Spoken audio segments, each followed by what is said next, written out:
Good morning, everybody. I'm going to start and send out the recording when we finish, because a lot of people ask me to send them the recording. So there's a custom in the religious world to every Shabbos in the synagogue to learn part of the Torah, to read part of the Bible, and it goes by parsha, which is like a section. So every week we do another section, and we finish it on a yearly basis.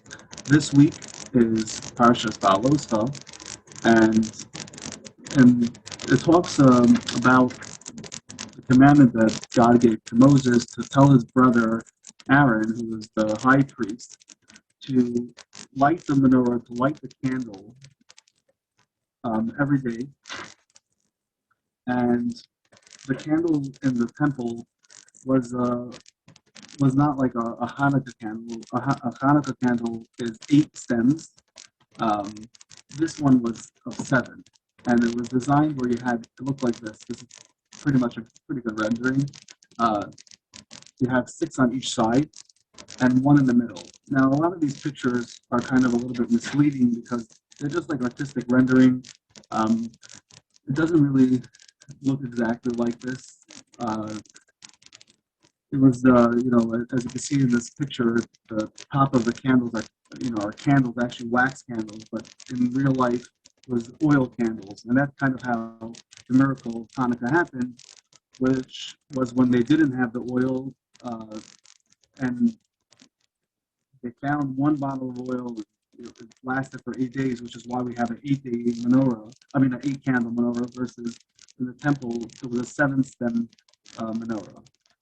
And in the Torah, it says that, I'll read it to you in English, is that Hashem spoke to Moses saying, God spoke to Moses saying, and he said, speak to your brother Aaron and tell him that when you, the Torah uses this term, Ba'aloscha, when you, so to speak, bring up the neros, the candles,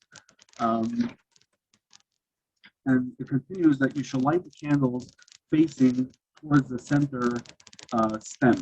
So basically, when you set up your wicks, have them, so to speak, towards the center. And a lot of the commentaries all ask the question is, why does the Bible use the term when you will bring up versus when you will kindle? You don't bring up a candle. You don't, when you say to somebody, bring up a candle, most of the time they're not going to know what you're talking about.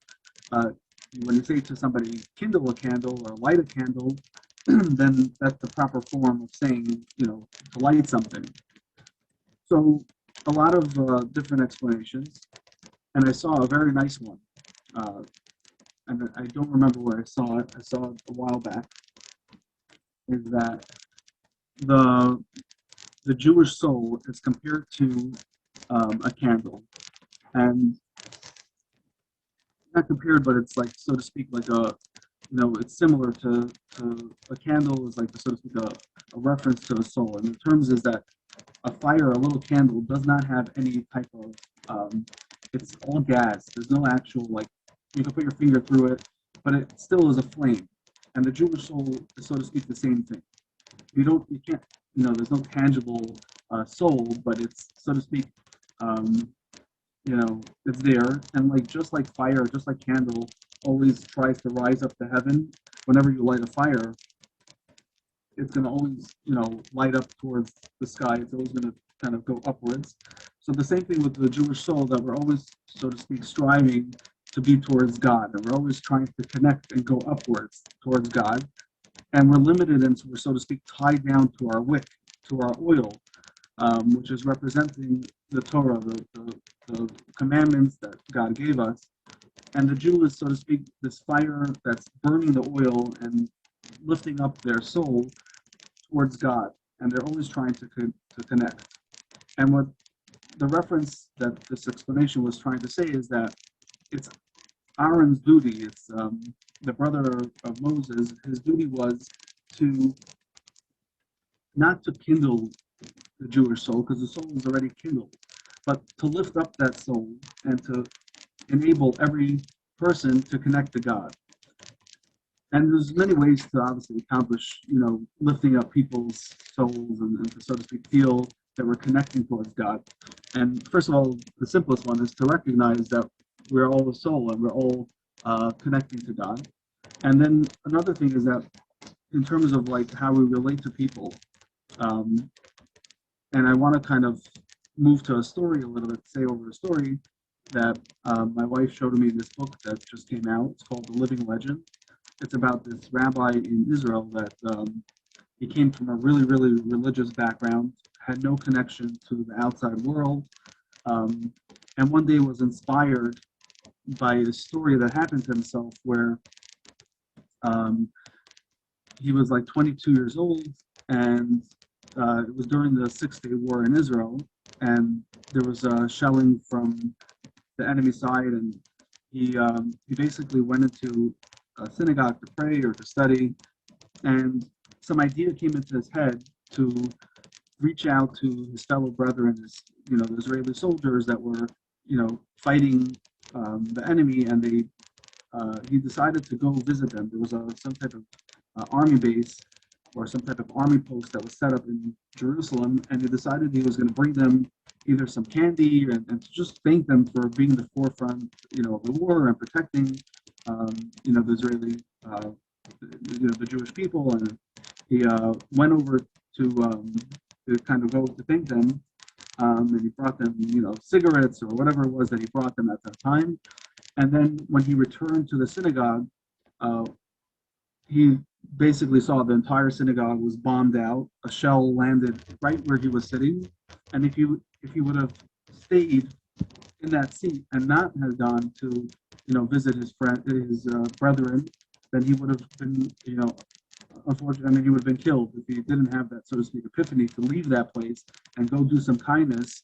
He would have been killed. So from that, he was inspired to go into reaching out to his fellow brethren, um, and uplifting his fellow brethren and kindling their souls. And there's a book full of stories, amazing stories, how this right-winged, extreme Orthodox, rabbi with a big, huge beard and a big, huge payos and a big hat went out to, people that were different than himself, and he encouraged them to be, stronger and to connect to God and to feel, their Jewishness. And he went over to, there was a story that the book talked about where there was this Holocaust survivor who what happened was his grandchild, um, this Holocaust survivor, one evening knocks on his door. He comes to the door and he sees this man is in distress, and this grandfather tells him that my grandson, was caught up in some missionaries, in some cult form of missionary, and he hasn't had a relationship with him, and it really, really, like, his life is not worth living because his grandson is not following in his footsteps. Um, or maybe it was his son or grandson. I don't remember the exact story. I think it was his son actually. And the rabbi says, "Okay, let me see what I could do.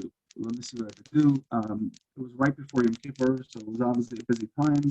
And he tells this man, "Give me a day or two. Let me figure it out." And this man travels to this faraway place in Israel, in some remote location, and he gets there and he sees that you're not able to access the missionary compound. And he asks the locals, like, what is the best way to reach? How do we get to that place? Uh, how do people get there? So one of the locals said, well, we deliver food every day, via tractor, and that's how we reach them. It's just very high incline to reach the top of the mountain, and the only way to get there is with this form of tractor. So he asked the gentleman, like, can you take me right away? So the man looks at him and says, well, okay, I guess I'll take you. He gives him a couple dollars or a couple shekel, and he gives him a ride to the top of the mountain.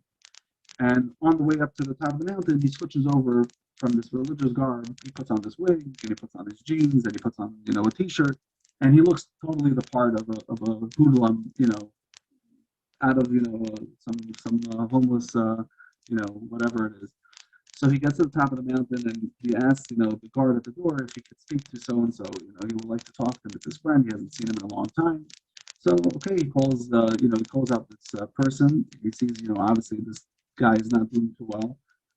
This cult has some type of form of practices that were like, questionably, in terms of whatever it is, drugs and who knows what. So talks to him and says, look, your grandfather really misses you.